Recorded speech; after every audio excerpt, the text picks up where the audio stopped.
Digital 410 Productions proudly presents the What's the Scuttlebutt podcast with your hosts Don Abernathy and Jeff Copsetta. What is going on? Welcome to another episode of the What's the Scuttlebutt podcast, your favorite podcast, or your favorite World War II based podcast, I guess I should say. Now, for 3 years or so, you can say, well, Don, you're one of the only World War II based podcasts. Well, nay. Not that I'm concerned or scared, but there is another new World War II based reenacting podcast out there I saw on Instagram. So there are some other reenactors getting into the game, but that's all right. There's plenty of room for all of us. But joining us, as always, from Texas, Jeff Copsetta. Jeff, how you doing, sir? Good, Don. Thanks for having me again. And hey, all you listeners. Hey, all you listeners. And you know what? Jeff was wanting to do this a while back. And we were still playing around with getting all of the logistics lined up. If you're a listener to the What's the Scuttlebutt podcast and you want to show your love and you want to help promote the show, email us at info@WTSPWorldWar2.com or mail call at WTSPWorldWar2.com or reach out to us through our Facebook or on Instagram. Send us a private message. Send us your address and your name, and we will send you 100% free, shipping included, What's the Scuttlebutt vinyl sticker so you can put on your car, your truck. The only thing we ask, don't put it on the refrigerator in your garage. Don't put it on your toolbox in the back of your truck because, well, that doesn't help get the word out unless you have a bunch of people in your garage every week going through your refrigerator.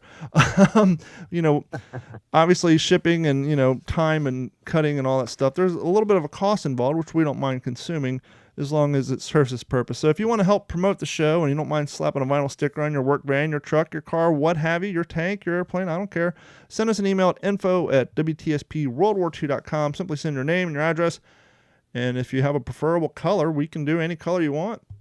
You can include a color in there because all these are going to be cut to order anyhow. So feel free to send us a color and we'll send one out to you.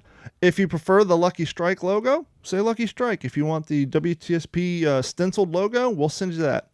Bob's your uncle. We're here to please you, so by all means, send us any of your requests and all that fun stuff. And by the way, head over to WTSPWorldWar2.com and pick up a shirt. We got the K-Ration breakfast and lunch shirts. We have the lunch and dinner. I haven't rolled the breakfast ones out. And to be honest with you, the reason why I kind of waited on the breakfast one is it's brown, it's squared, it's really not that fancy or fun to look at, whereas the dinner and the lunch shirts are a little more hip and more interesting of a design. But we'll get the breakfast one out there so you can get yourself the full set, and also you can get the rest of our WTSP World War II podcast shirts over at our website, WTSPWorldWar2.com. And to get the last promotion out of the way, go ahead and sign up for Patreon, please. Click on that Patreon link, sign up. It's $1 a month. They take $1 a month out of your bank account, and it goes to support the show and the YouTube channel. And speaking of the YouTube channel, if you haven't done so, please go to youtube.com, look for Digital 410. You'll find all of our What's the Scuttlebutt video versions of the podcast, as well as all the other nonsense that I'm into. But now that all that annoying and embarrassing stuff is out of the way, Jeff, what has been going on in Texas? It's been about 2 weeks since we've spoken with you. Yeah, it seems longer than that. I guess we've just had a lot going on. Business as usual, inspiring, educating, and honoring our veterans is what I do between my day job and what I volunteer with and how I try to raise my children. But I have a caveat real quick because with your stickers, guys, gals, if you get a sticker, here's a great place to put it. Go to your haircut place. There you go. I use two hair cutters. I've got Vinny Todd's in Marble Falls, Texas, VTV. Vincent Todd Van Valkenburg. The guy was an old Christian rock star, guitarist, and he's an awesome barber. He's got a sticker up in his barbershop. And then, of course, I use at Audra McCulloch, who's in Fredericksburg, Texas, which is kind of where I've been, my day job keeps me in Fredericksburg, not the winery, it's the day job. And put a sticker on your hair cutter's mirror, a lot of people sit in that chair after you, and they're going to ask, and as long as your hair cutter's cool with it, it's a great way to spread the word. Absolutely. I've often thought about going onto the bus stops and tagging those because you got a lot of people sitting there waiting 20, 30 minutes, especially here in the city with nothing to do.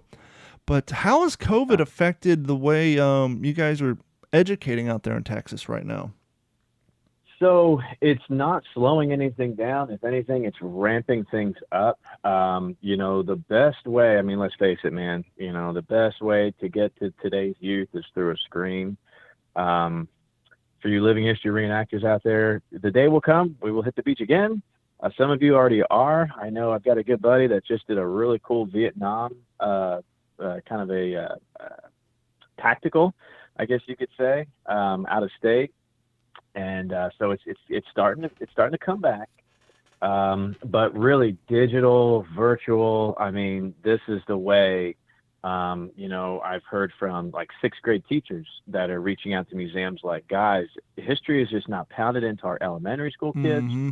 They get to middle school and it's math and reading and social studies is just kind of a blur. And that's our responsibility. It's our responsibility to not only to educate ourselves about history, but to make sure that our youth has the tools to do that also. And that's what we do. That's why we do it. And I just had a thought, not to interrupt you, but because of what you were just saying. Now there's actually kind of, and I've never done it, but I know there's a lot of groups out there who take pride and who've put a lot of effort into creating a school-friendly display. Obviously, you can't take a bunch of M1 Garins and M1 carbines into a school environment, so you got to replace those with more personal effects and things like that. But there are guys who have gone around and who have done presentations at schools, and sometimes it's in a class, sometimes it's in an auditorium. But I just had a thought. If you put in the logistics and the planning like a month or two ahead, can you imagine the size of potential crowd? You can do a Zoom meeting to 4, 5, 6, 7 different, high school classes across the district. You could actually, instead of doing one for one school or one for one class, you could do a Zoom meeting presentation for, 150 kids or more and just blow it all out at one time. Absolutely. Absolutely. There are platforms, I know, at least all over Texas, that connect a lot of different schools with museums that do just that do a distance learning. They'll carry an iPad around and go through their museum, and it's live. The kids are right there in the classroom, watching whoever that interpreter may be, or living history actor, whatever, and giving virtual tours to museums, showing people what we've got, or what that museum has. And yeah, man, that's how we're going to have to do it. I mean, living history is not, it's evolved, it's changed. And I know as well as I do, we thrive for that 80, 100 guys all together, ready to do this huge tactical or this huge living history program, especially if you've got a live, audience there. That's what they came here for. They've traveled from all over to see. It's like an air show. Yeah, you can see a plane sitting on the ground. Yeah, great. Look at that. Well, it's leaking oil. But when you see it buzzing overhead, it's a whole different experience. So, if you can't get out and go to these air shows, but man, if you can see this stuff virtually, I mean, there's a lot of museums. I mean, I don't know if I talked about it last episode, but there's about 35,000 museums in this country. That's a lot of museans, and there's a lot of small ones that are going out of business. We speaking of the YouTube channel, back when we had Eric Hauser on the show, probably about 8 episodes back, give or take. He drove down here from Tampa, and he was had just recently retired. He was modern day active duty, and he's also a reenactor. But to help really justify his drive over here, other than to do a podcast in studios, I took him around Southwest Florida because we have the Iwo Jima statue here that's made from the same exact mold as the original one. We have the Southwest Florida Military Museum and Library. We have a statue over in downtown Fort Myers dedicated to the 82nd Airborne. And so we went around all these different World War II things. And when COVID hit, the Southwest Florida Military Museum and Library, it primarily started out as a small group of veterans, old-timers really, who had been through the system, who have gotten proficient with helping other vets get their benefits through the VA, this and that and the other thing. They would provide free meals for any veterans on Wednesday. And they just had this little unit behind Hooters. And what tends to happen is when veterans get older and they tend to die off, sometimes the spouses and the children who either don't have interest or maybe the spouse doesn't feel comfortable with old firearms in the house, they would start donating to this place. And after a couple years, they had so much stuff that they ended up renting out an old grocery store. It used to be a sweet bay. And so they primarily operated off of donations, and then it's called Museum and Library because they'd also sell library books and this and that, little trinkets. And, they kept the lights on, but when COVID hit, they hurt bad, and they're just about, I think, sadly, they may be close to getting ready to close up their doors, if not maybe try to downsize back into a smaller facility, because as you can imagine, the rent on a place that's as big as a full-size grocery, now we're not talking like a Walmart, but an Albertsons, a Sweet Bay, a Winn-Dixie, just whatever the local grocery store is in your neighborhood. Think of the rent on a place that big, and you're operating them with volunteers and things like that. And so if you know of small museums in your area, please visit them. Sign that book showing that you showed up, make a donation, because, there's a lot of huge museums out there, but there's a lot of small ones that were just guys like us whose collections got way too big, or a group of guys like us whose collections combined were big enough that they were able to make a small public museum. And those guys are really hurting right now. Yeah, absolutely. I mean, you bring up a good point. All these museums, all these smaller ones that are having to close, their collections are now being donated to larger museums, which is good and bad. It's good because we know it's going to a place that's, less likely to close down, has, great procedures in place. So they wouldn't be a large, museum, a lot of visitation. The downside is large museums typically already have such a large collection that now they inherit another 1,000 artifacts. That goes in a back stock and no one ever sees it. Exactly. So yeah, all you listeners, if there's a way you can get involved, I will lead you by example. A week ago, I was just voted in at a local museum right here in the town I live. It's a CAF museum. There's not a lot of museums that the Commemorative Air Force has, within their squadron. So we're really fortunate to have it. And just got voted in as the museum director there, which is big news for me. Hopefully big news for the museum. Congratulations. There's some way. Yeah, appreciate it. Do they have a website or a social? Do they have a website or a social media imprint you can send people to? You have the addresses off the top of your head. Yeah, it's Highland Lakes Squadron, something like that. Put you on the Highland spot. Lakes Squadron Air Museum, something like that. You'll be able to find it. It's on Facebook. I don't think they have anything on Insta, but it's definitely on Facebook. Check us out. It's like I said, it's a pretty small museum, and it's for sure one of those that would be in that bubble of, oh my gosh, it may not ever reopen again. So we've reopened, we're rebuilding, we're, reforming what that museum is going to be for this, it's a small population town that I live in. But man, last Sunday when I was there, we had folks that were traveling from one state to another, and Texas was in between. They saw an M60 tank sitting outside and went, whoa, you guys are open. Oh man, coming out, it's great. So yeah, Highland Lake Squadron of the CAF in Burnett, Texas, planning our air show in March of 21. So excited about that.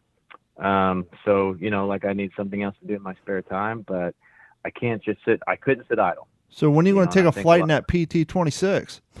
I'm looking at your website right now. Oh, that's it. That's the PT-19. Oh, okay. Yeah, it says PT-26. Now there's a heading, but then it says the PT-19 is our hangar. It's owned by the CAF. Right. Yeah, I got you. Right. Yeah, so we've got that. We've got an SNJ-4, a beautiful aircraft that is airworthy. There's an L-17, and of course, a couple of years ago, unfortunate accident where we lost our C-47, but there's another one coming to us. Hopefully by the air show in March. So we've got another Goonie Bird coming our way. That's going to be the feature aircraft of the squadron. And of course, if you're in this area, there's a lot more, the Tex Hill wing and, what they've got in San Marcos, San Antonio. There's a lot of little CAF squadrons in this area, for sure. There's a PBJ, which is a Marine Corps B-25 gunship. It's all blue, called Devil Dog. That's based out of Georgetown. That's about 30 miles from here. So, folks, get out.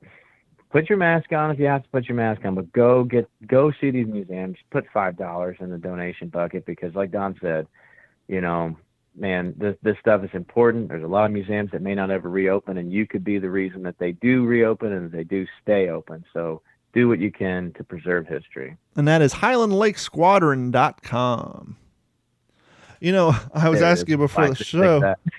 No worries. I was asking about the show about the Merrill's Marauders, and somehow I got into this. I thought you reminded me of it, but now I'm thinking back of it. I think I was reading another book or came across something where it came up. Somehow I ended up going on Amazon and I ordered this little book. It's a cute little book.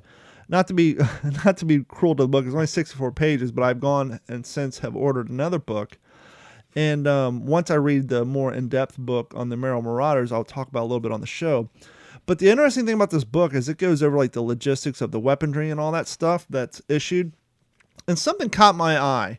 One of the things like in the reenacting community that people like to bust other guys' balls for is the use of a Colt 45 on their hip. And they talk about how no one ever, they weren't really issued that widespread.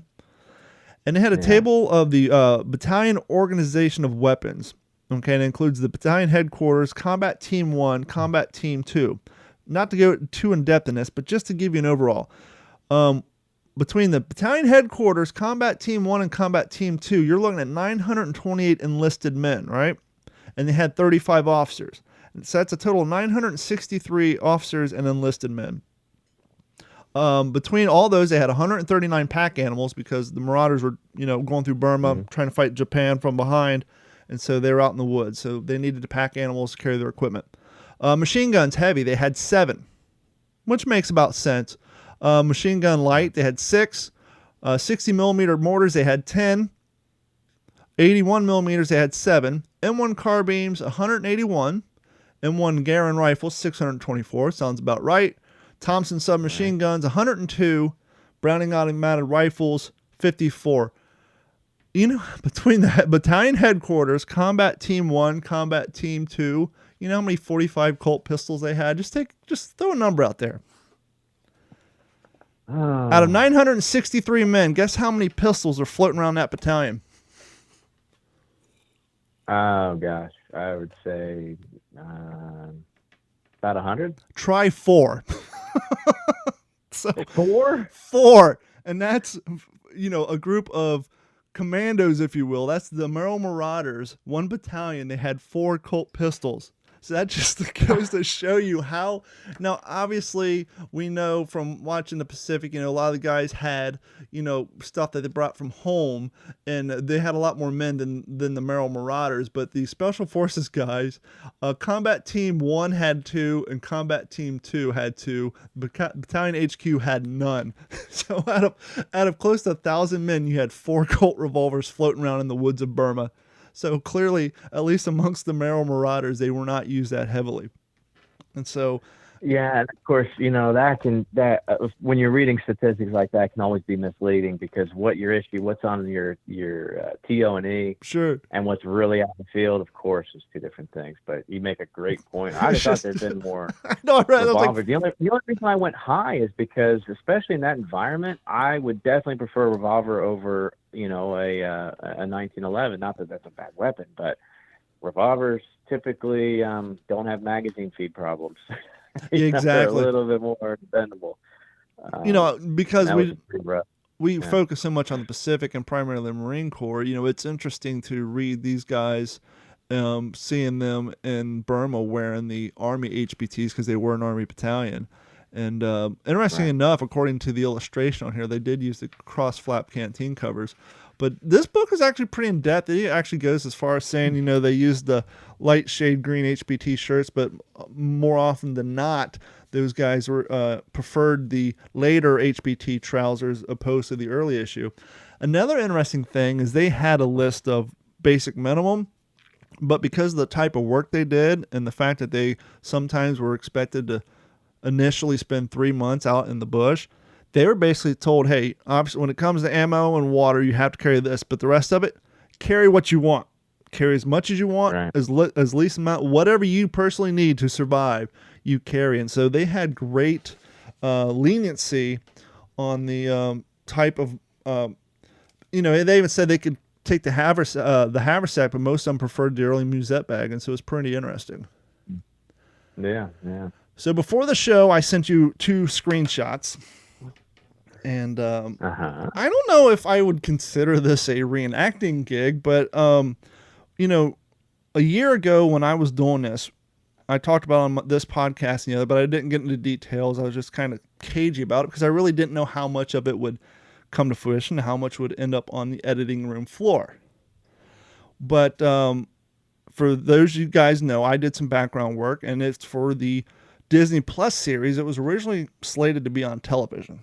Now, I don't know if this is an indictment on the lack of people watching television now, or the indictment on their concern of how well the show would do, but it's now no longer. It was originally done for Smithsonian Network and Disney Plus, but now it's exclusively on Disney Plus right next to Tom Hanks' Greyhound, and that is the TV series The Right Stuff, based off of just like the movie.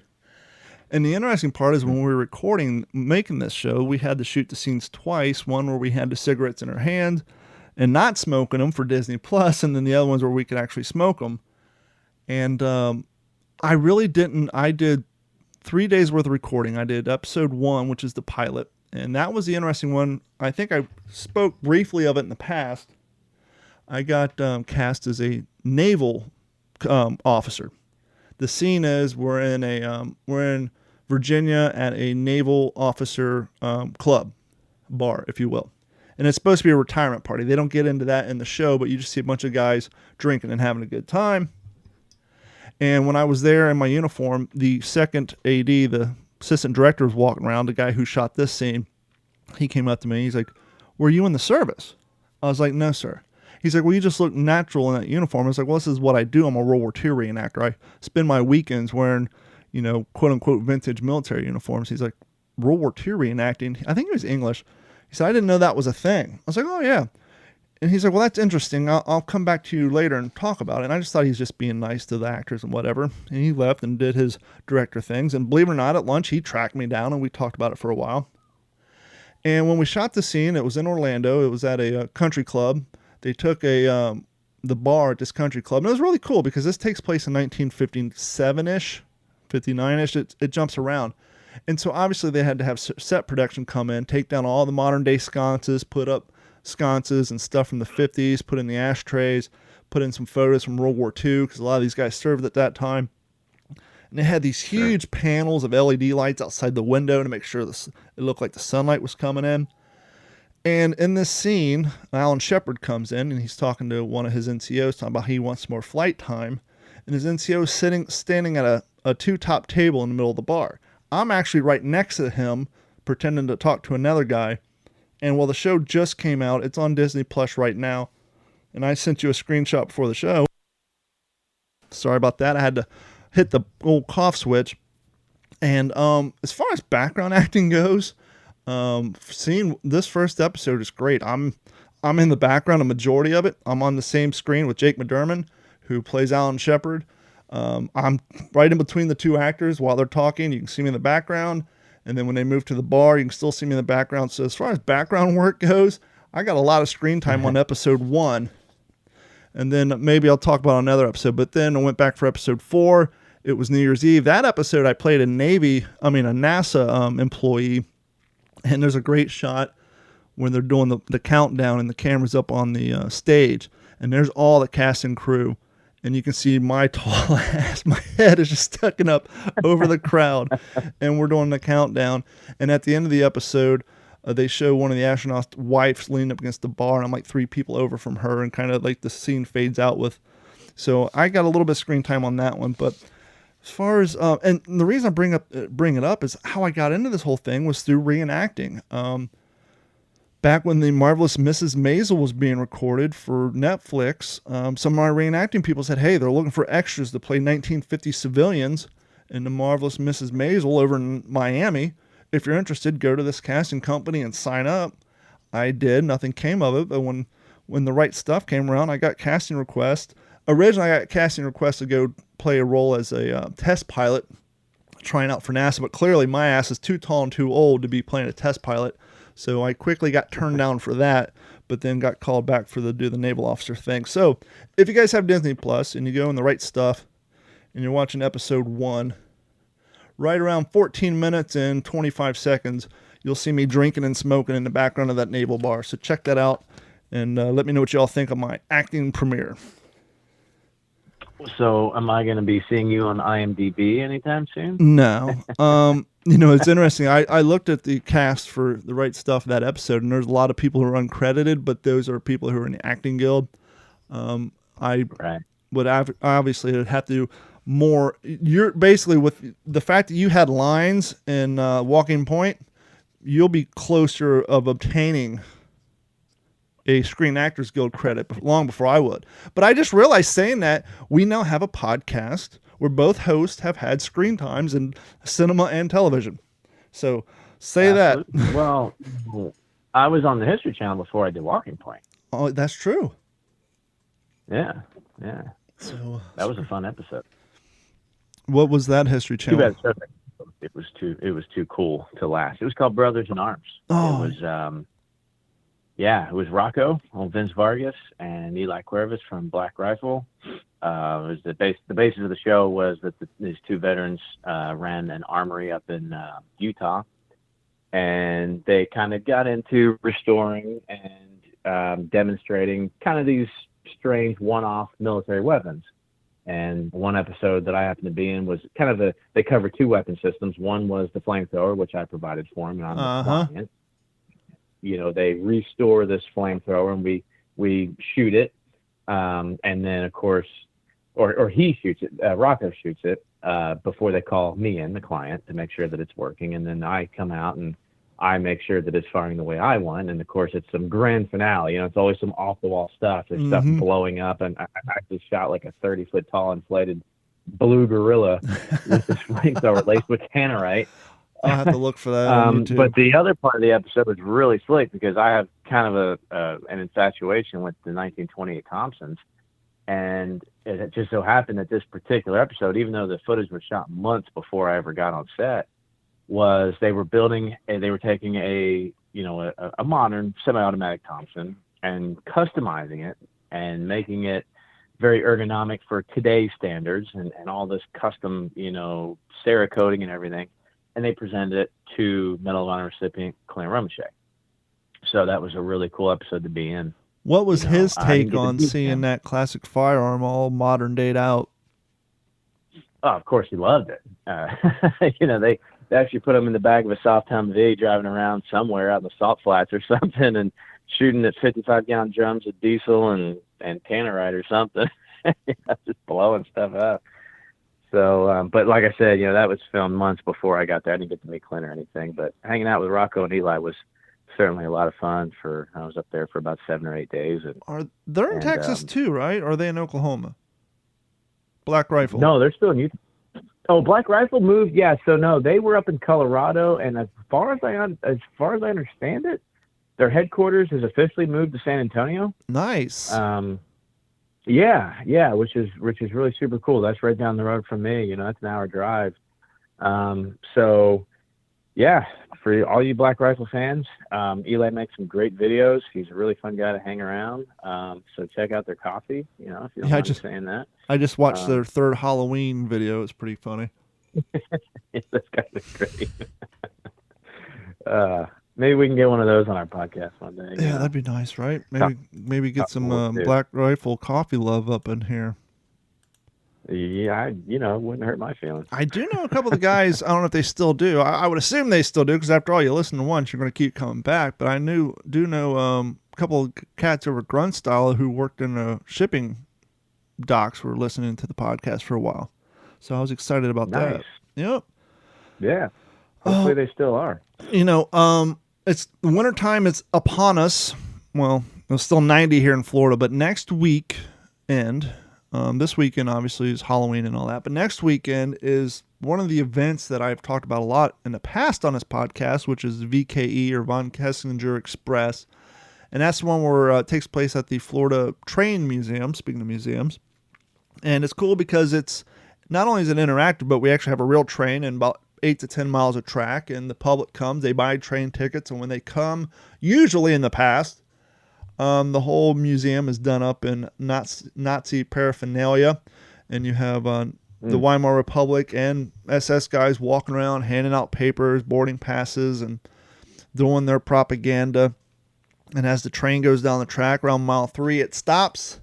They go out to execute a American prisoner, in which they're surprised to see the airborne was waiting on them. They have a little skirmish with the airborne. The airborne gets on the train. As the train starts moving, there's a scripted dialogue that takes place between the airborne and the officers telling them to surrender. I got some cool photos on my Facebook page from back in the day where I'm like going through and the cool thing is they actually have some civilians there wearing like 1940 civilian garb. And so there's a reenactor he was an old man, but I looked through his suitcase and he actually had printed up documents of the VE rocket and like recording equipment in there, and I'm interrogating him, and we're going around asking the real civilians if any paperwork, yada, yada, yada. The train gets down to the other end of the track, we get off, and lo and behold, there's the Germans wanting their officers back, and then that's when the big grand finale, the reenactment takes place there. Well, obviously with COVID and all that, that was going to put a big damper on this thing, and which, speaking of museums and how they make their money, between this and the Polar Express that they do around Christmas time, it's basically where the museum makes a majority of the money that they survive off of throughout the year, because that's when they sell the most tickets for these train rides. And so there was great concern about, well, how are we going to do this year? Well, Florida is 100% open, but there are still some safety suggestions in place. I won't go far saying guidelines. And we're like, well, what are we going to do about masks? Because there's a lot of events, and rightfully so, guys don't feel comfortable wearing masks and this and that. But we got to thinking, instead of doing the normal scripted thing that anybody who goes to this event has witnessed 100 times before, because it's usually all the same, we've changed it up this year. This year, instead of it being a German-occupied train going through France, it is now a German-occupied tuberculosis hospital train. Thus, the civilians wearing face masks, and then we are going to have masks with bandanas, air-correct bandanas over top of them, so that and we're going to have a lot less reenactors on the train, but we'll still have the public, reenactments where we're not wearing a mask, but the guys on the train will have facial coverings because they're afraid to get tuberculosis. And so there are ways to reconfigure your stuff, and we actually have some Paul's doing a great job doing research and actually writing the all new dialogue for this thing. And so it'll be interesting. Next weekend will be my first public event, with the exception of what we did up in Largo, Florida at the gun show a few months back. So I'm kind of excited to get back out there and to reopen up living history and reenactments here in Florida coming up here real quick. Yeah. Oh boy, things have just been crazy. I was talking to my brother. I'm like, can you believe it? 2020 is almost over, and can you believe this has been going on this long? What is it? We're almost 9 months into this insanity, and it's still going. It's just so crazy. Yeah.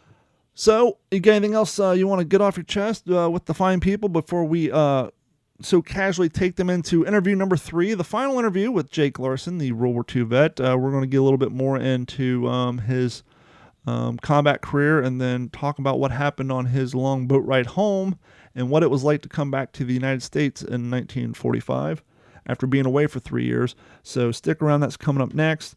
I think we got all the promotions out of the way. Just one more thing. This episode of the What's the Scuttlebutt podcast, as well as all the other podcasts here at the Digital 410 Network, is brought to you by our friends at At Computers. At Computers has been providing IT solutions for all of Southwest Florida since 2004. So even if you don't live in Southwest Florida, they can help you remotely as long as you have internet, obviously. So give them a call at 239-283-1120. That's 239-283-1120. Or head over to act-capecoral.com. And not only can they log into your computer and help you with any issues you're having, they can help you out with two-form authentication, so that if you're trying to log into your work from home, or you have employees logging in from home because of COVID, you want that to be done securely. Obviously, with all the work going on from home, there's more security breaches out there. So they can help you out with internet security. And most importantly, online backups. Back up that data. If your hard drive crashes or unfortunately you get encryption, all your data will be safe. So give them a call, 239-283-1120, or head over to act-capecoral.com. Jeff, as always, where can people find you? Jeff Cupset on Facebook, or at Jeff Cupset on Instagram. Thank you so much, friend. And everybody stick around, and coming up is Jake Larson. And joining us from the phone from sunny California once again, Mr. Jake Larson. Jake, I feel like you and I are becoming good old friends at this point. This is your third interview with us, and you were just telling me before you came on that your life is crazy. You just don't get it. Are you getting requests to do a lot of interviews? Is your, you know? Oh yeah.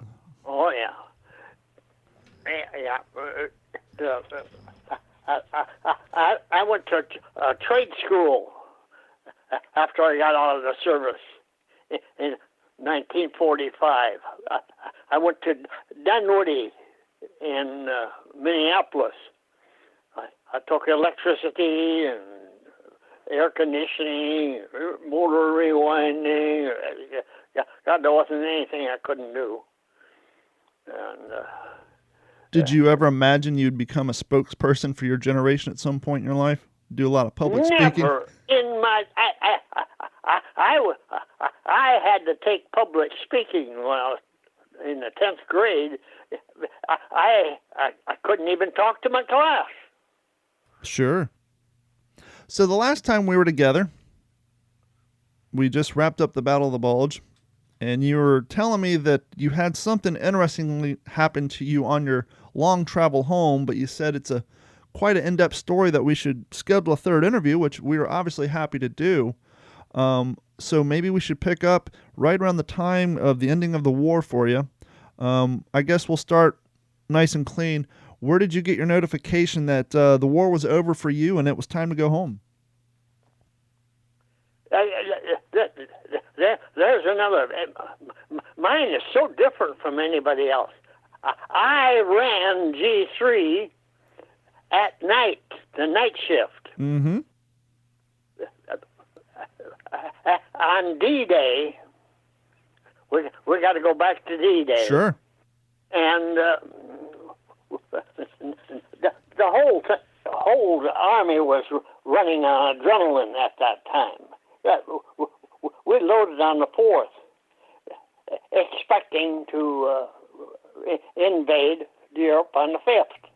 Well, that storm came in, and it was postponed till the 6th. What does that do for morale? I mean, here you guys have been training for years. Some of these guys have been training for 3 years. You take that long boat ride across seas. You're doing more training. The orders come down. Okay, we're moving. At some point, you have to find a little quiet time. I'm sure you basically have to accept fate. Okay, here we go. Tomorrow's the big day. Like you said, you're running off adrenaline, coffee, and cigarettes. And then all of a sudden, the thing gets scrubbed. How does one rebuild morale after that? I mean, because now you got to go through it all over again. A second night of, oh boy, tomorrow's the day. What does that do to a guy? How would you feel in front of all your buddies there? Everybody is putting on a front. Mm-hmm. You understand? And when you put on a front, you boast everybody. So we're all in it together. There was no down. We wanted it done and over with. We wanted to get it over. We wanted to go home. Sure. I was overseas for 2.5 years there, you know, and we knew we had invasion in our plans, but we wanted to get it over with. The prolonging of that thing, and they kept bringing supplies from the United States. I thought England would sink from the amount of supplies they have. You cannot imagine the millions of things that came over. All kinds of guns, tanks, airplanes. I don't know how they got them all made. Trucks, loaded with trucks. It's just unbelievable supplies. Yeah, I think the logistics officers are some of the biggest unsung heroes of the war. I mean, just the logistics alone. Let's forget the fact that you guys are going to war and all the things that are going to come. just the idea of coming out of a Depression era, building all this new equipment, but getting it overseas via ships, via anything that floats with a motor, and just that in itself, getting it done with the least amount of confusion. I'm sure that things got misplaced and things didn't land exactly where they're supposed to, but even still, the amount of effort to go into that, and then to have the VE mail separated and that getting priority as well. Just the logistics of the war and what those logistics officers were able to do is just still to this day, it is mind-boggling. Unbelievable to people that haven't seen anything like that. And we were right in on the whole doggone thing. It's how did they ever manufacture all those gigantic planes? Those B-17s, you don't put those together, just snap your fingers. Not at all. And I have the privilege up in Tampa Bay, about 2 hours from me. They have the USS American Victory Liberty ship, and I've had the privilege to participate in events on that ship while it's out on Tampa Bay. And when you're standing down there on the dock in front of that thing, it blows your mind of the size of that. But then to realize that that's nothing in comparison to the other ships, and to think that you and your friends and the people of your generation are standing on one of these ships, and you look out and you're just surrounded by miles and miles and miles. Miles material, yeah. The world will never see that again in its lifetime. And it's just photos of the day just don't even give it even remotely, the gravitas of what that situation was. Well, that is and will be the largest enterprise ever done in the world. That D-Day, 1944, January 6th, or June 6th, 1944. There will never be anything.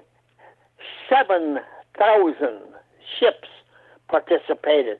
7,000. That's insane. And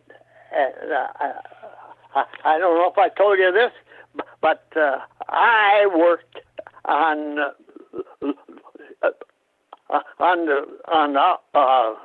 the D-Day invasion for Omaha Beach.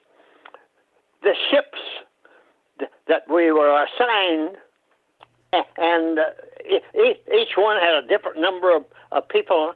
I typed every one of those guys' name, and for the work I did on that there, I got the Bronze Star. Oh, I can imagine. I mean, the young kids nowadays, typing on a computer keyboard is nothing. Well, you're talking about a spring-loaded, heavy-keyed stamping typewriter. Yes. And that wasn't a common skill for people back then, unless you were in the secretary pool.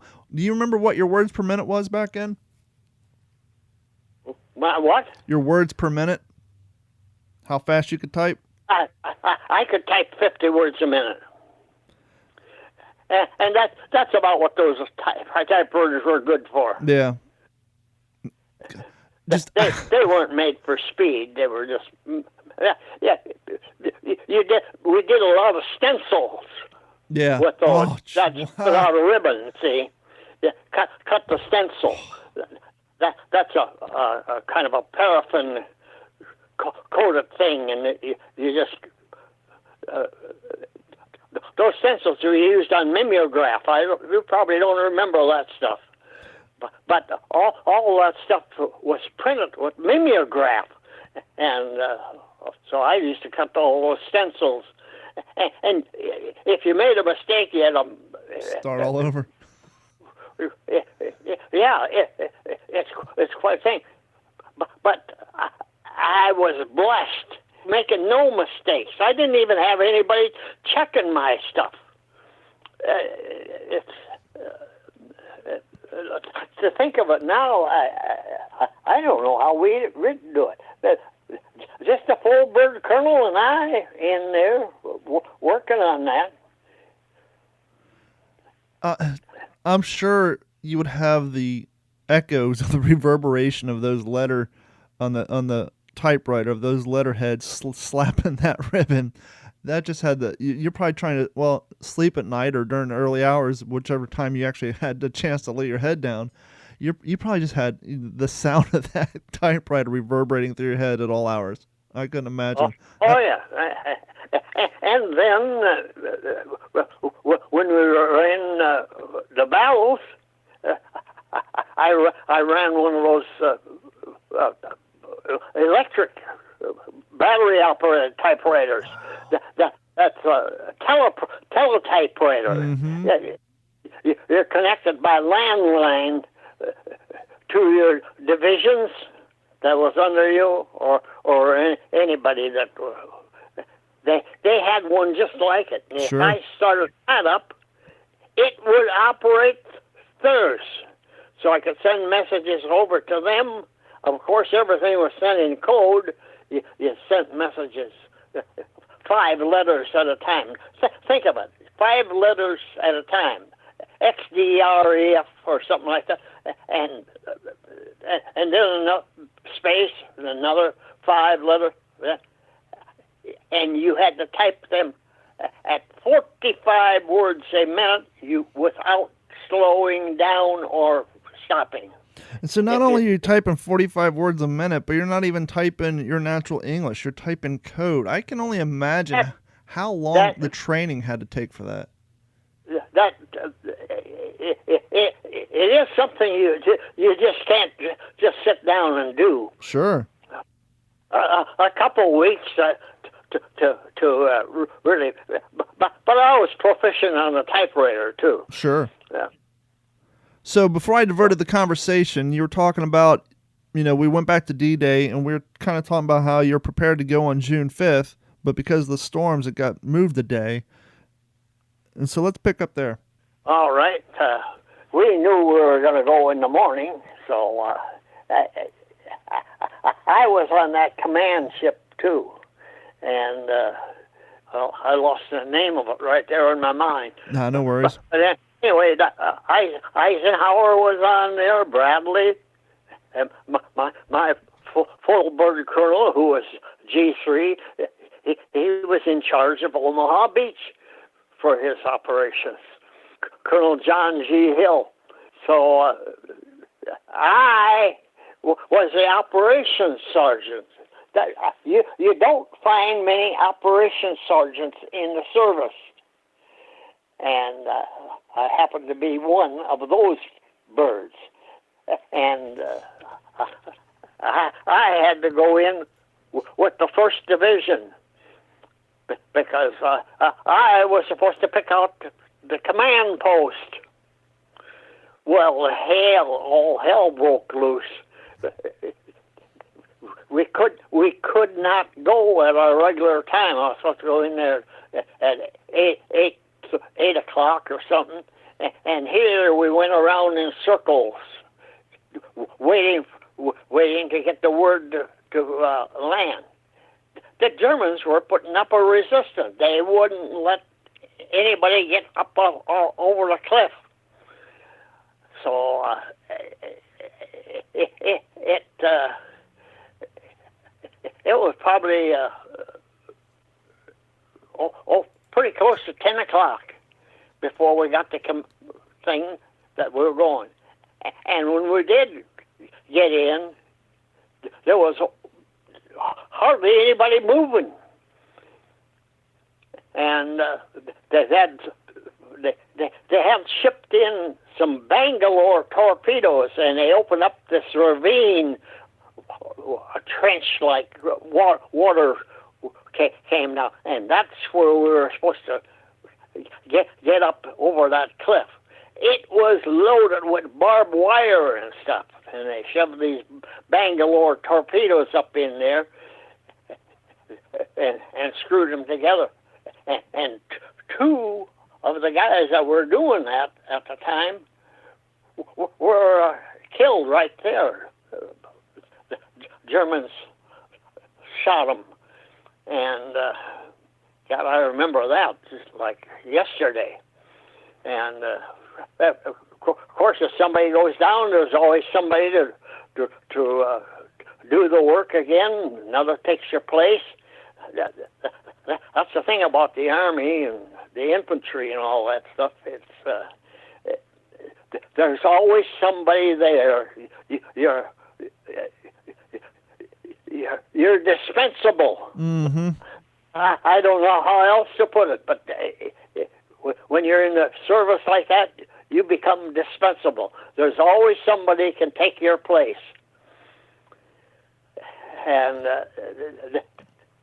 when they finally got those Bangalore potatoes in there and set them off, my God, that cleared all that barbed wire out of there. That's when the Germans cleared out from the back of their armament and where they were shooting at us. They have no protection from the rear. They're wide open. So they cleared out. It's just like open season there for space. Yeah. Well, that barbed wire is kind of their last line of defense. They didn't expect, you guys to make it that far in. You made it past the Hedgehogs, you made it past all the MG-42s, the MG-39s, and then you made it up past the barbed wire. And as we all know, because Hitler sent most of his men and tanks up north because he thought Patton's army was coming up north. Yeah, thank God for that. You see, it's little things like that you put together, and that's the reason I'm sitting here talking to you right now. Think of it. I was in infantry. I started off in infantry. I got the headquarters company. I got transferred over in North Ireland. I got transferred into G3. How many people do you think ever get out of the infantry and into corps headquarters and then worked on that stuff? I got the Bronze Star for what I did on that. And think of it. At 97 years old right now, I'll be 98 in December 20th, I'm turning 98. I am the only one alive in all the units that I was in over there. Think, and here I am, 97 years old. I don't have an ache or a pain in my body. That's beautiful. How is that possible? How is that possible? You did something right. No, somebody is helping me up from above. I know it. I know it. This is too unreal. And I tell some of these stories on TikTok, so it's amazing. A little old farm boy from Hope, Minnesota, has gone through this here. Why did this happen to me? Why am I still here? Well, somebody wants me here to tell my story. And I think we'll have my book out this year yet. Yeah, that's what you were saying the last time you were on. You guys still have a working title for that, or have you hammered out a... Oh, I got a title for it, yes. The Luckiest Man in the World. Nobody else has got that title. Nope. No one. I was having a thought when you were talking, when we were discussing about how much that D-Day relied on the misinformation that was done through intelligence. Oh, man, did it ever. And through the participation of the French resistance to put out false information to make it look more realistic. Years after the war, when a lot of this stuff was no longer top secret and a lot of this information was coming out, was there a moment you realized, oh, wait a minute, so much of that mission relied on that false information being believable to the Germans that Was there ever a moment after that information came out, like, wow, I never realized how fragile that operation was, that if they didn't believe in this ruse that, the intelligence was playing, that it would have went completely different?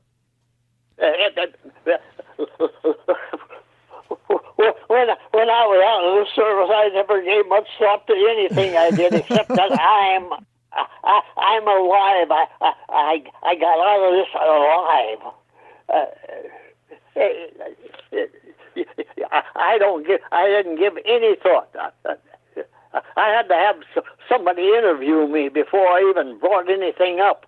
We did not talk about the war. Sure, because everybody was there. There's nothing to talk about. Everybody was there, yes. And you never talked about the war.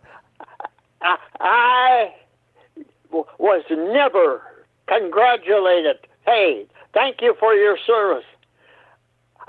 Until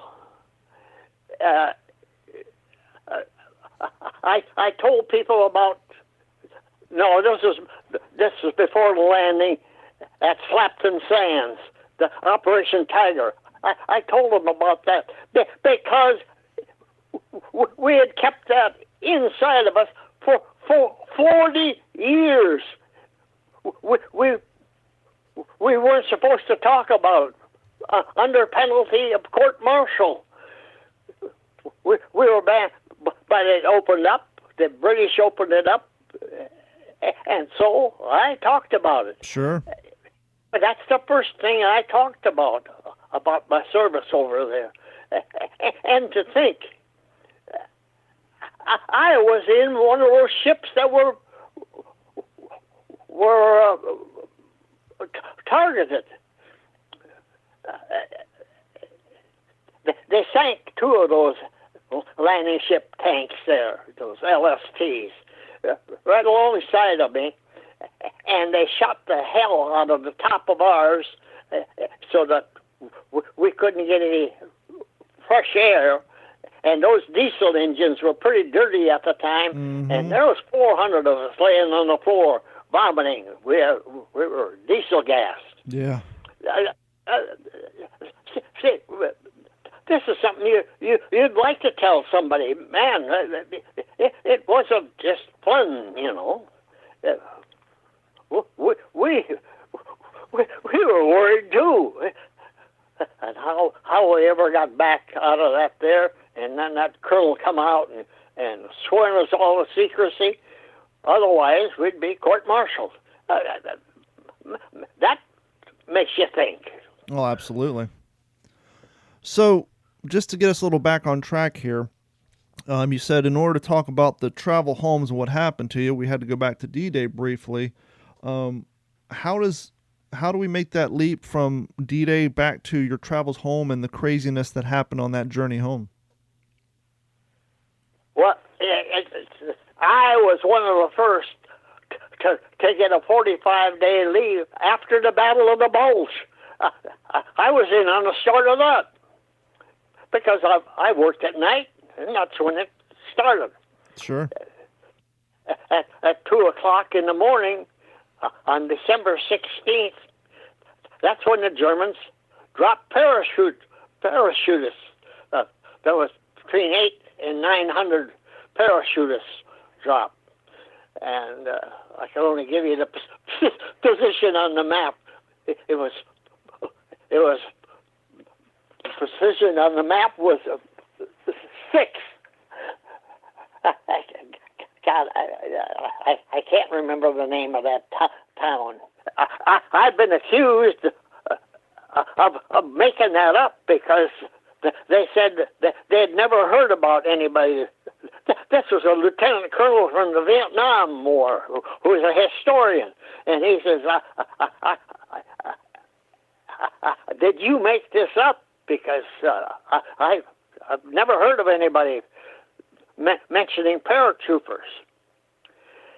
By golly, that really bugged me. But Ridgway, General Ridgway, the head of the 82nd Airborne, wrote a book. And in that book, he wrote about those 800 to 900 paratroopers that landed down there. So, man, it's just like I'm getting confirmation from above. Yeah. You understand? There's a lot of this stuff that's not confirmed, but I got confirmation on that. See, and I woke up Colonel Hill, and I woke up General Dro at that time, and they pulled an alert, and that alert saved quite a few of our men on the line. I alerted the first division and the 29th division. They were on the line, and then we alerted First Army, and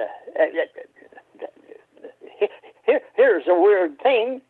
They came in below Eupen by God.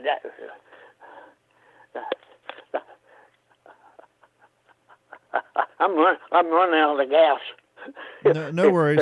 I was just looking. Yeah, it looks like the book was called Soldiers, The Memoirs of Matthew B. Ridgway. It came out in 1956 on Harper Brothers, first edition, January 1st, 1956. So you had to wait almost 9 years to get any sort of confirmation for what you're telling people. Yes.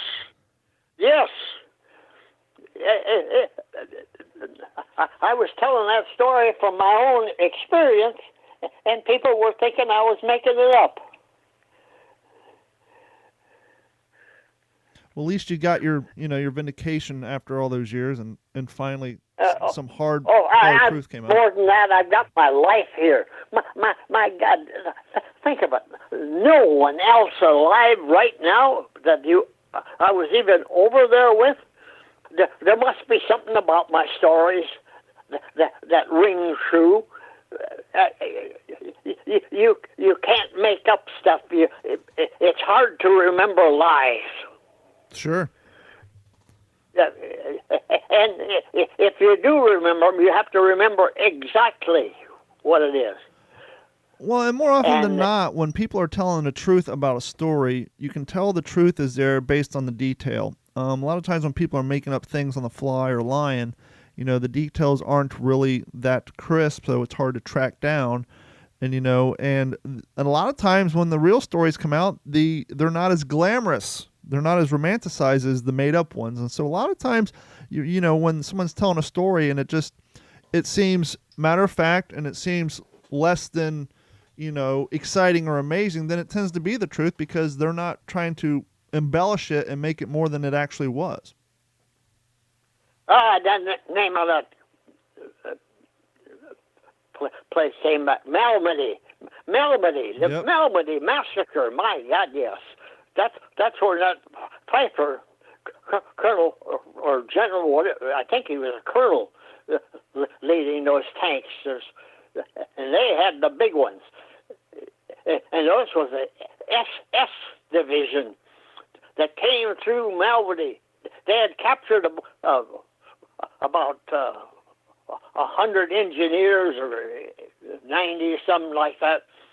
And they were taken prisoners.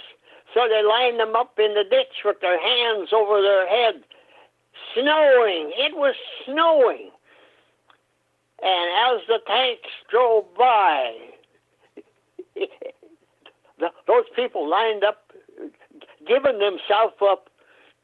They shot them with those machine guns, 30 caliber machine guns. They call that the Malmedy Massacre. Then had terrific frost, and when we had troops go in there and pick up those dead, those guys were sprawled in every position like spiders. What a sad thing to see your buddies fighting for the same thing you are and giving their life up with their hands in the air. that's a hard thing to take. Yeah, I mean, because obviously when you find them with their, in that position, that just goes to show that they weren't putting up a fight. It was just a waste. It was a massacre, as the name implied. It was a Malmedy massacre. There was no even effort to acknowledge the Geneva Convention, and so it was a war crime. It was straight up war crime. Yeah. But what was life to Hitler? A means to an end. Nothing. The only thing he was trying to do was get his way. He was the supreme. He was God already. He kicked God out the door. Mm-hmm. So. And so it's 2 a.m. Yeah. You just got your 48-hour leave. And 46 hours? After the Battle of the Bulge, I got a 45-day leave 45 to go back to the States. After 3 years over there, well, nearly 3 years. I think it was a month short there, but that's close enough to 3 years for me. Sure. But I had 127 points, and that's when I had the most of anybody there. So I got in on the 45 days. Now here's strange things happened to me. I got on a train there, and went down to France. No, Le Havre, France. That was a submarine station there. German submarines. They had Quonsets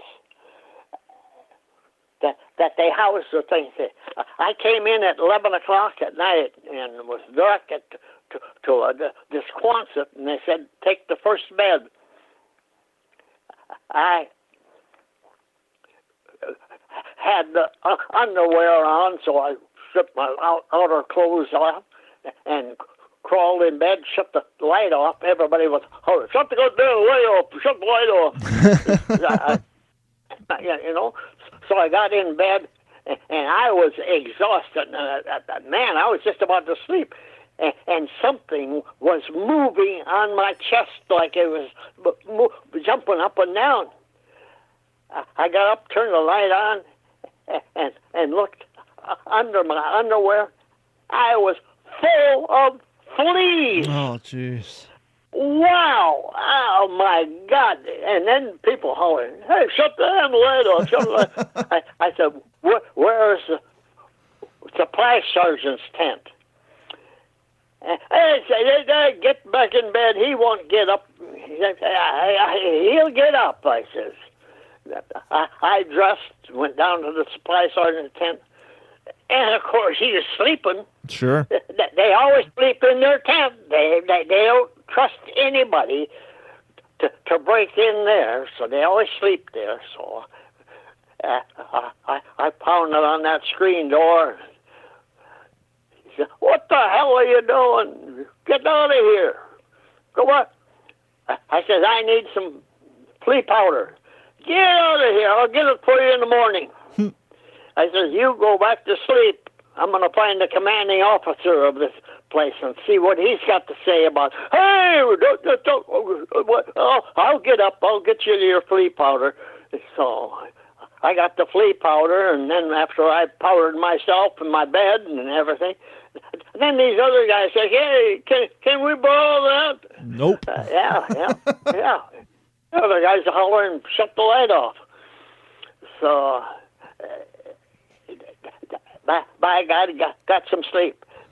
So prior to this, you worked G3 at night. You were in the Battle of the Bulge. It's super cold. So you finally get a 45-day leave, and here's your first opportunity to get a night's sleep where you're not working, have a bed instead of a cot or a foxhole, depending on where you were previously sleeping, and you can't even enjoy your first night in a bed because of fleas. Yeah. Think of it. For 6 months, we're going from town to town. Never had lice or fleas or anything.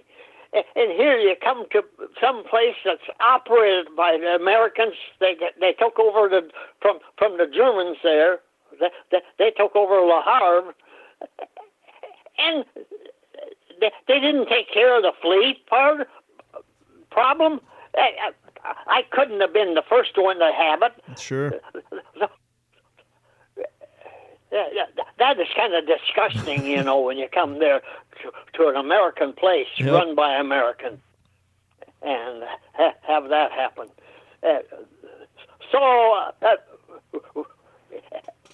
It took a while, but then about 2 days, a Liberty ship came down, and by golly, I volunteered to be the mess sergeant on there. All I did was make ice cream and coffee.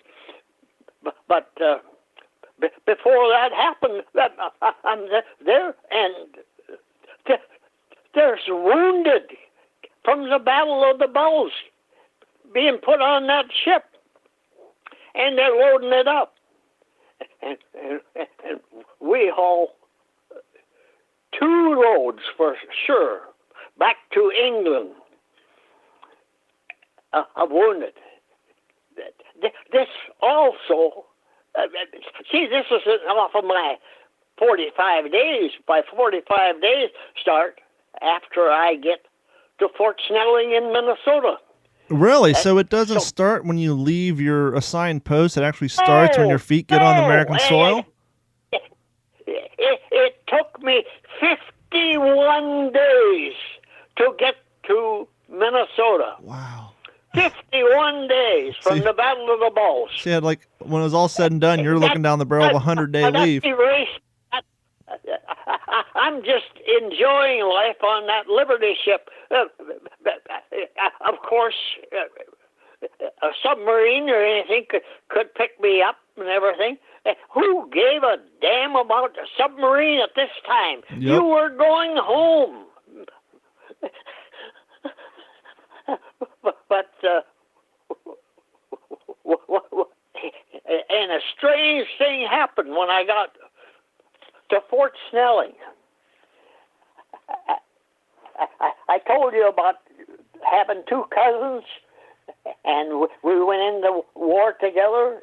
In February 10th, we were put into federal service and was sent down to Camp Claiborne. Mm-hmm. They stayed in Company F.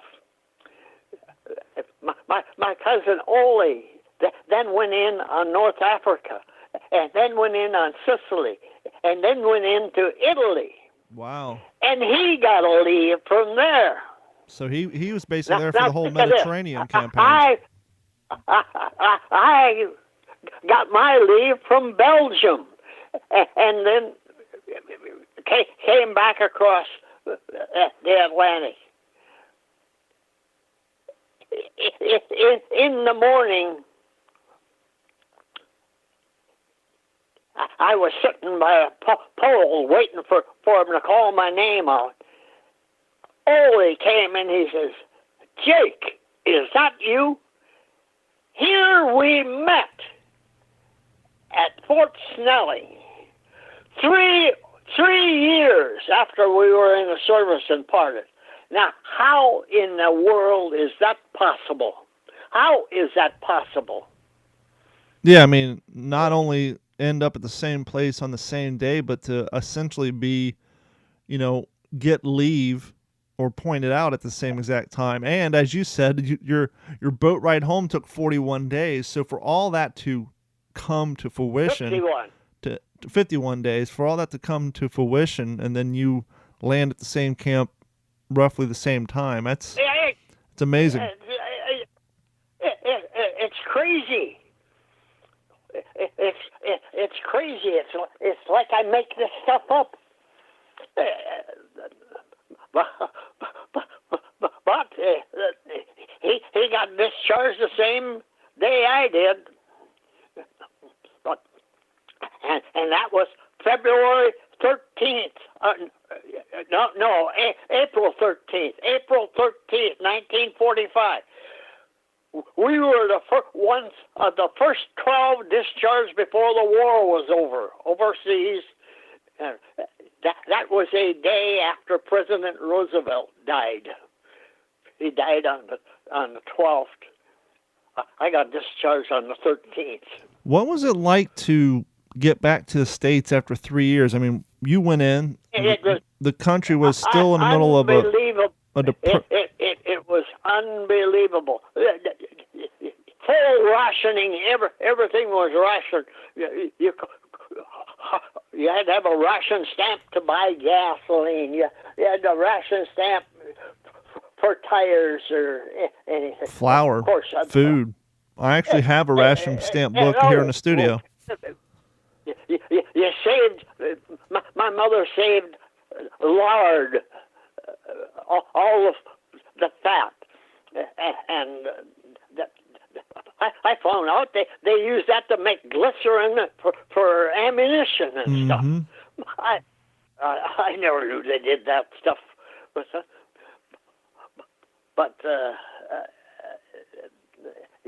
yes.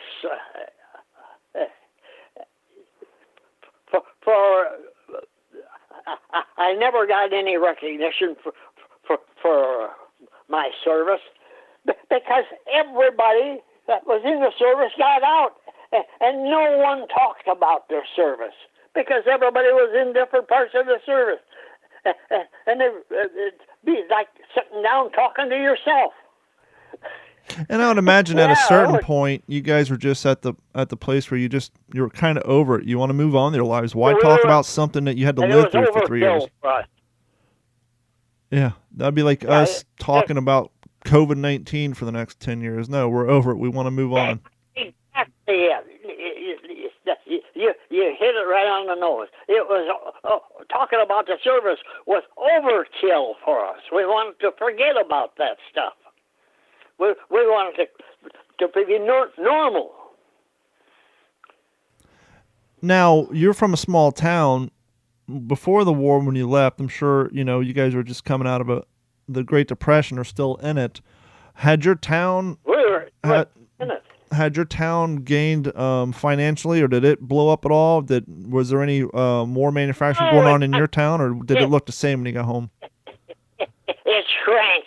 Really? It really shrank. Yeah, and I'm not joking. Yes. We used to have 2 stores there. 2 stores, a bank, pool hall, a garage, a creamery. Creamery was the thing that bound the town together because all the farmers milked their own cows and brought the cream into the creamery. Here's an interesting little thing. In Minnesota, every little town had its own creamery, and farmers used to take the cream. The only creamery left in Minnesota that still operates is from Hope, Minnesota. That's where I was raised. Hope, Hope, Minnesota. And it's the only creamery still operating. Wow, that's some longevity, especially nowadays with things being shipped in from all over the world. They ship most of their cream or butter to New York City.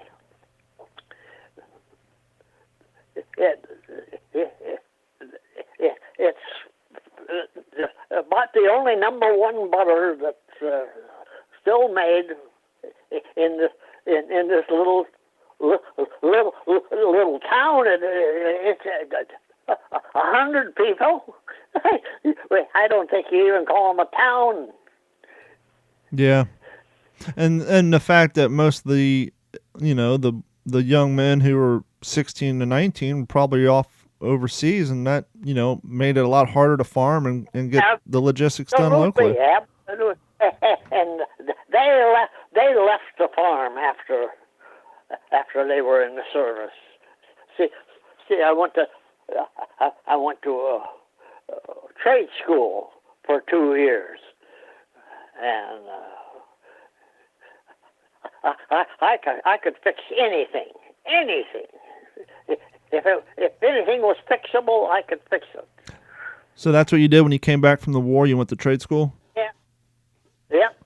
Did you utilize the GI Bill for your first home and going to school, or did you just? No, I never used it for anything. The only thing I got out of the GI Bill was helping me through trade school. Yeah. I got my wife and I got $60 a month. Where'd you meet your wife at? Hey, that's the most unusual thing in the world, how I met my wife. Well, that seems pretty usual for you. Everything at this point, coming home across the seas, you know. Yeah, you got to read my book. Yeah, but I'll tell you anyway. Sure. That's just part of my book. I bought an Argus C2 35 millimeter camera with that $12 I got every 3 months. It took me two years to pay for that doggone thing because I had to have a couple of dollars of my own. Sure. That camera cost over $35. People, if they had a camera at that time, it was a box camera. Oh man, I just fell in love with the 35 millimeter ones, and this is a 3.2 lens, you know, and a viewfinder, and a cowhide case. Man, I was a dog in town, I'll tell you. Well, what people don't realize too is nowadays we're all just point and shoot. People don't understand what a aperture is, an f-stop time, what a light meter is, and back then photography was a true skill and art. You had to know how to use your light meter, set your f-stops, set your apertures, and all that stuff. Did you get into the development of film at all? I did, yeah.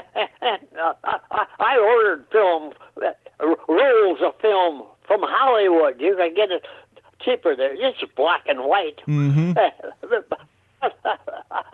I loaded my own canisters under the tarp, you know, or something, see? Yeah, I took 4 years of black and white photography in high school. I think this was in the 90s. My record, I think, from taking the film out of the canister and loading it into the developer tank was about 30 seconds. I got pretty proficient with it. See what I mean? Yeah. You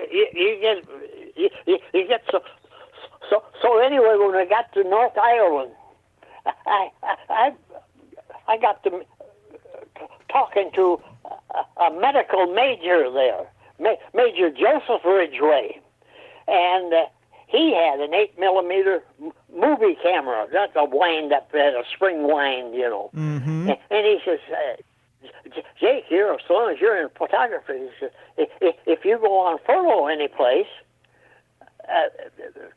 come and pick up my camera and take it along and take pictures of that. I said, sure. By golly, I got a furlough to Edinburgh, Scotland. I was in North Ireland. So you have to go by ship to get in England, and then it's a roundabout way. But I went to North Ireland, or Edinburgh, and God, that was a great thing. So I took a bunch of pictures up there for him on his movie camera. I took some with my still one-shot camera. So came back and gave him his camera back. He took and sent that roll of film to his wife. Well, a month went by, and I was on Sunday. I was walking around with the camera. I had just taken some pictures of some swans. We don't have swans in Minnesota. Never saw a swan. And here's a pair of swans, and they're so elegant, those things. So I took a picture of that with my camera. And here drives Major Ridgway up in his Jeep. And he says, I got a bone to pick with you, Jake. Uh-oh. I said, what kind of a bone have you got to pick with me? He says, the last time you used my camera and took pictures for me, he says, who are those girls? I said, what are you talking about, man? He says, when you went to Edinburgh, I sent that raw film to my wife, and she wants to know who those girls are you took picture of. Whoops. Oh, my God. Oh, I forgot about that. They had a convention up there, and I said, my God, you never see this many good-looking girls. So I took movies of that. He says, man, I said, you can't send that raw film to your wife. Get it developed here, and then you can cut that out. Never the wiser. And I said, so I sat in his Jeep and handed him that Argus C2 camera of mine, and he took a picture of me in his Jeep. I didn't have a Jeep. I never was in a Jeep. Just to ride in one, being going someplace. But I never had one and never sat behind the wheel before. So when I developed that up, I said, my God, that picture is great. I can't believe it. So the picture of the swans and the picture of me in that Jeep, I sent to my mother. And my dad saw that, and he put them in the Photo News in Owatonna. Now, I didn't know the end of this until I got out of the war and met my wife. And by God, we got married while I was going to Dunwoody. And after Dunwoody, I had a service station in 1948. And she was pregnant with our first child. And I came home at noon to get something to eat, and I went in to wash up, and she had her wallet out. She was changing wallets. And on the top of that desk there was that picture from me in that Jeep, taken in North Ireland. When I was 19 years old. Hey, where did you get that? She says, I was a sophomore in high school. When that picture came out, I cut it out and put it in my wallet. You put it in your wallet. What you put it? She says, my girlfriend says, who is that guy? And my wife said, so help me God, this is the truth. She says, that's the guy I'm going to marry. Wow. All those years later, she still had it. All those years later, yeah.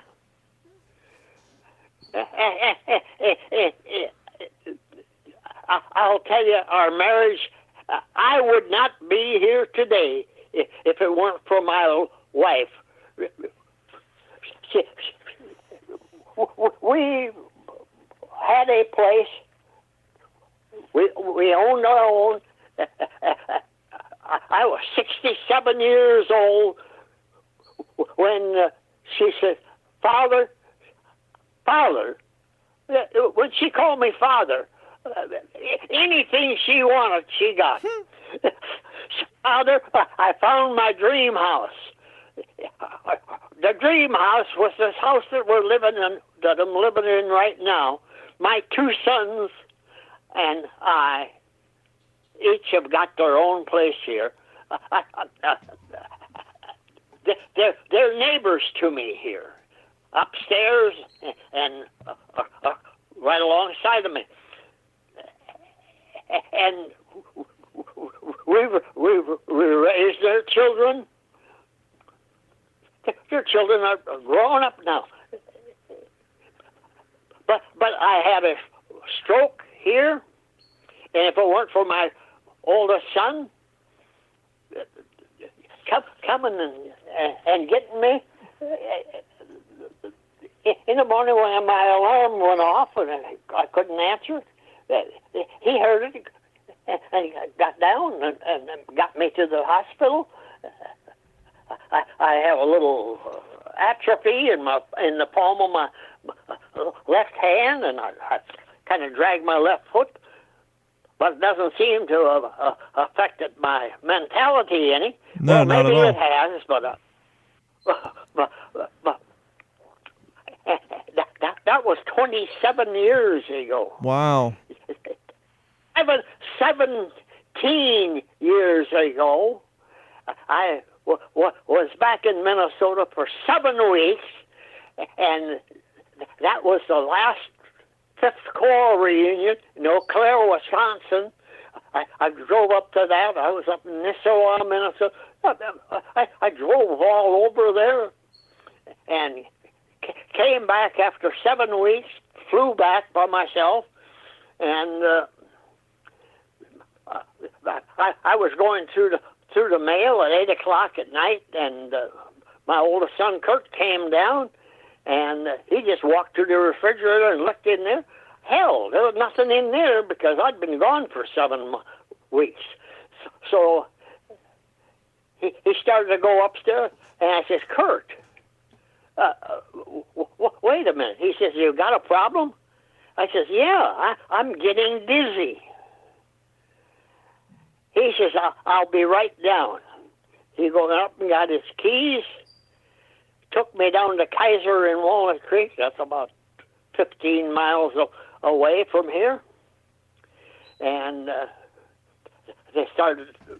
doctor started checking me, and I started feeling pretty good again. Yeah. And 10 o'clock at night, my whole family was down there. And my daughter said, Dad, they want to keep you overnight. And I said, what was the reason for that? Oh, I think they want to put you on a treadmill in the morning. Stress test. They hooked me up and put me to sleep. I went to sleep. I woke up the next day 25 miles away in another hospital. I had cardiac arrest and sent up to that other hospital, and they put 6 stents in me and said, you have to have 5 more. Wow. So I was shipped over to San Francisco, to Kaiser, and had 5 more stents. I got 11 stents in my chest. 11. People, I've been called a liar by the doctors. My father has 7, so I can believe you're 11. It's crazy. But I've got the best circulation of anybody in the world. Maybe that's the reason I don't have aches or pains. Yeah, you're borderlining on an artificial heart at this point. You got 11 of them in Yeah. there. Fun fact about Kaiser Permanente. Cardiac arrest. Yep. I came through it. And I'm so happy you did. And just for a fun fact for our listeners about Kaiser Permanente, the hospital, as you know, back during the war, Kaiser was actually a ship and tank building company. And, Absolutely, and yes. They had so many employees working so many hours a day that they had to basically have an on-site hospital. And so they got... God, I'm mentioning that. What's... Because I owe him my life. I'm here because of Kaiser. Yes. So they went from building tanks and Liberty ships, and then after the war, they just focused on medicine, and that's where Kaiser Permanente came from. It started off as a on-site hospital for a shipbuilding company, and now they're one of the best hospitals in the country. They are top-notch. They rate number 5 in everything. All different things. Well, thank you for reminding people about that. And thank you for all that you do, and thank you for coming on the show. And you said roughly around December, maybe January, your book's coming out, The Luckiest Man Alive, correct? Yeah. And obviously when that comes out, we will remind our audience. Luckiest man in the world, Don. Luckiest man in the world. Luckiest man in the world. Well, I will be one of the first ones to buy a copy, and then I will send it out to you so you can autograph it for me. Jake Larson, thank you so much. You guys can find him on TikTok at Storytimes with Papa Jake. And simply just Google Jake Larson. And, in interview 1 and interview 2, I think you mentioned the fact that when you went back over to Normandy, you're doing all these press junkets with all these different news stations. Just Google it, people. It's there. As soon as you Google Jake Larson, all these news videos that he was talking about when he was back over in Normandy for the anniversary, they'll all come up. So it's all out there. And as always, head over to WTSPWorldWar2.com, find the page for this episode, and we will include some photographs that Jake sent to me last time, as well as links to all the pertinent information. Jakes, thank you so much for spending so many hours with us and sharing your story, not only with TikTok, but with my audience and the rest of the world. And I hope everything continues to go well with you, and things just keep on going on, sir. Well, it's keeping on going on, and I think somebody upstairs wants this told. Otherwise, I wouldn't be here. And I greatly appreciate it, and I'm going to do my part to get that message out, sir. Thanks, buddy. And it's always a pleasure talking to you. Always. It's always a pleasure talking to you. And a little secret, keep an eye on your mailbox, sir. I sent you something about a few days back. Actually, I ordered you something a few days back. It'll probably take another few days before it's made up and sent out. But I sent you a little something to thank you for coming on the show. I think you'd do better by Pony Express. Well, it's custom made. It's made to order, so I had to have it made, and once it gets to a certain date, it'll get printed up and sent out your way. Not necessarily to send me something. I do this, and so many people appreciate hearing from me. How could I not enjoy the letters I get to thank you for your service? I get tears talking. Some of these people have lost their dad, their grandpa, their uncle. We all served in the same war. And if it weren't for those guys, I wouldn't be able to be here. They paved the way for me. Thank you all. Thank you. Thank you, and I will. I'll check up on you here and periodically, and feel free to reach out to me when that book comes out. Sounds good, Don. Thank you. Sounds good. This has been a Digital 410 production.